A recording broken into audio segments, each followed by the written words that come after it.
আসসালামু আলাইকুম রহমতুল্লাহ। বাড়ির আশেপাশে বর্ষাকালে প্রচুর পরিমাণ পানি জমে গিয়েছে। এই পানির মধ্যে প্রচুর পরিমাণ কই মাছ পাওয়া যায়। আমার আগের ভিডিওতে আপনাদেরকে দেখিয়েছিলাম কি পরিমাণ কই মাছ পেয়েছিলাম আমি একদিনে।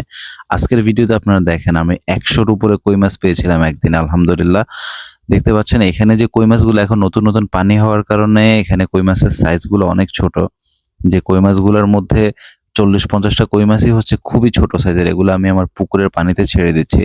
আমার এই পুকুরে আমি এর আগে অনেকগুলা কই মাছ, শিং মাছ ছেড়েছিলাম যেগুলো এখন অনেক বড় হয়ে গিয়েছে। একেকটা কই মাছের ওজন প্রায় ২০০ থেকে ৩০০ গ্রাম হয়েছে। আর বাকি কই মাছগুলা আমি কাটতে বসে গিয়েছি। কারণ হচ্ছে এই কই মাছগুলো কাটাটা অনেক কষ্ট। আমাদের ফ্যামিলিতে যারা মা-বোনেরা রয়েছে বা আমাদের স্ত্রীরা রয়েছে তাদের মাছগুলো কাটতে অনেক কষ্ট হয়। আর এগুলোতে প্রচুর পরিমাণ কাঁটা থাকে। যে কারণে আমি আমার ফ্যামিলিকে হেল্প করার জন্য এই কই মাছগুলো নিজের হাতে কেটে নিচ্ছি। আলহামদুলিল্লাহ সবাই ভালো থাকবেন, সবাই সুস্থ থাকবেন, দোয়া করবেন। আসসালামু আলাইকুম ওয়া রাহমাতুল্লাহ।